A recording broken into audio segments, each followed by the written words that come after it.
நாங்கள் என்ன பட்டியல் அடைச்சி வைக்க ஆடா மாடா? மான தமிழ் மக்கள் எங்களையும் பட்டியல் வைக்கிற? என்னை தாழ்த்தப்பட்டவன் சொல்ல நீ யாரு?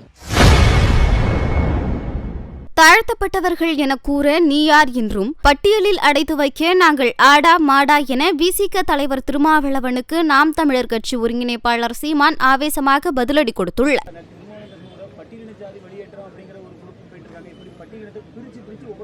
அரசியல் ரீதியாக பங்கெடுக்கிறதுனால தான் இந்த மாதிரியான பிரச்சனைகளை ஒன்று சேர முடியல அப்படின்ற மாதிரி ஒரு குற்றச்சாட்டு வச்சாரு.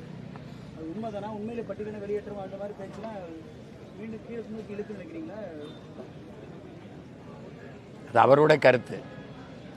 நாங்கள் என்ன பட்டியல் அடைச்சி வைக்க ஆடா மாடா? மான தமிழ் மக்கள் எங்களையும் பட்டியல் வைக்கிற?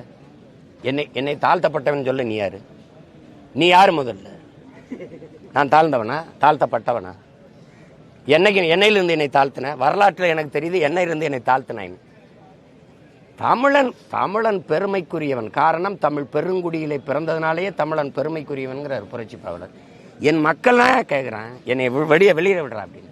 எனக்கு சலுகை வேணாம்டா. பட்டியலை வச்சு என்ன பண்ணிட்டா நீ? எனக்கு சலுகைன்ற சலுகை தானே. எனக்கு எதுக்கு சலுகை கொடுக்குற? எனக்கு உரிமையை கொடு.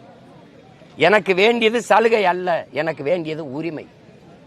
சலுகைங்கிறது அடிமை சிந்தனை, உரிமைங்கிறது விடுதலை சிந்தனை. எனக்கு நான் எந்த பக்கம் நிக்க? பட்டியலின் அடையாளத்தை அழிக்கிறதுங்கிறது யார் கையில சார்? தமிழக முதல்வர் கையில இருக்கா?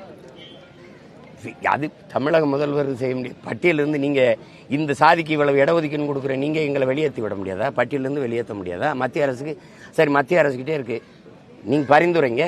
நீங்க சொன்னாதான் கேட்குது இல்ல? இடி ரைடு வரும்போது நீங்க போய் சொன்னா அந்த ரைடு நின்றுதா? எத்தனை காலம் ஆட்சியில் இருந்தீங்க? எத்தனை கால ஆண்டுகள் இது கோரிக்கை எங்களை? செய்திகளை உள்ளது உள்ளபடி தெரிந்து கொள்ள ரெஃப்ளெக்ட் நியூஸை சப்ஸ்கிரைப் பண்ணுங்க.